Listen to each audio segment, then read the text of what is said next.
Hərbi qulluqçuların təhlükəsizliyinə dair vacib qaydalar.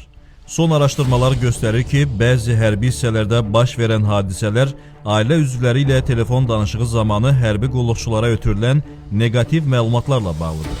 Hərbi xidmətin təhlükəsizliyi və intizamı üçün hər bir şəxsin psixoloji sabitliyi həyati əhəmiyyət daşıyır.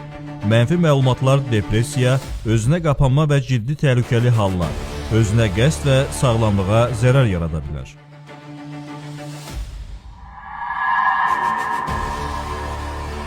Hərbi xidmətdə olan şəxslərə sovqatların qeyri-rəsmi qaydada göndərilməsi mülki şəxslər, taksi və s. vasitəsilə təhlükəsizlik riskləri yaradır. Buna görə sovqatlar yalnız rəsmi poçt vasitəsilə göndərilməlidir.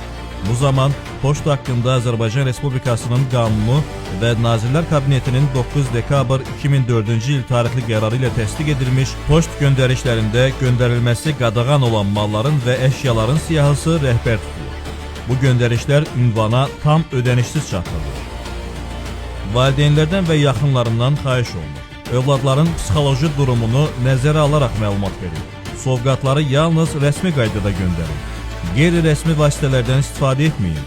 Xidmətə müdaxilə qanun pozuntusudur. Hərbi intizamın qorunması, təhlükəsizliyin təmin olunması və şəxsi heyətin mənəvi-psixoloji vəziyyətinin sabitliyi ümumi vətəndaş məsuliyyətidir. Azərbaycan ordusu dövlətçiliyimizin dayağıdır və onun möhkəmliyi hər birimizin məsuliyyətli davranışından asılıdır.